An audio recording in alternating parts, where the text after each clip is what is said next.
নমস্কার বন্ধুরা, ডিজিটাল বাংলার আরও একটি নতুন পর্বে তোমাদের স্বাগত।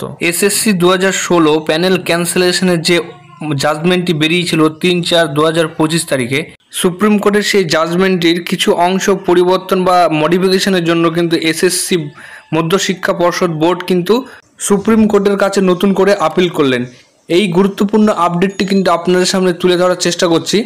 এখানে দেখতে পাচ্ছেন যে আপনাদের সামনে সেই তথ্যটি কিন্তু তুলে ধরেছে স্ক্রিনে।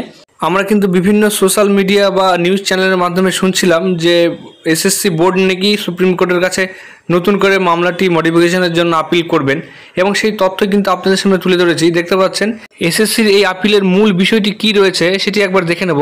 এখানে দেখতে পাচ্ছেন অ্যাপ্রোপ্রিয়েট অর্ডার বা ডিরেকশন, অর্থাৎ যে জাজমেন্টটি দিয়েছেন তার অ্যাপ্রোপ্রিয়েট অর্ডার বা ডিরেকশন চাইছেন। এখানে দেখতে পাচ্ছেন রিমার্কসে লেখা রয়েছে application for direction and modification of judgment date 3/4/2025 of behalf of the appellant. অর্থাৎ এসএসসি কিন্তু সুপ্রিম কোর্টের কাছে এই আপিল করেছে। অনেকেই বলছে সেই সব শিক্ষকদের চাকরি কিন্তু যতদিন না নতুন রিক্রুটমেন্ট নেওয়া যাচ্ছে, অর্থাৎ 3 মাসের মধ্যে যতক্ষণ না রিক্রুটমেন্টটি কমপ্লিট করা হচ্ছে ততদিন পর্যন্ত তাদের চাকরিটা কিন্তু বহাল রাখার জন্য কিন্তু আপিল করা হচ্ছে।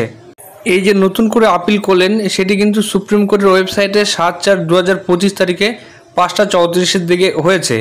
যাই হোক, এই মামলাটি আবার কবে শোনা হবে বা শুনানির জন্য উঠবে সেই ডেট কিন্তু এখনও সুপ্রিম কোর্টের ওয়েবসাইটে আপডেট হয়নি বা আসেনি।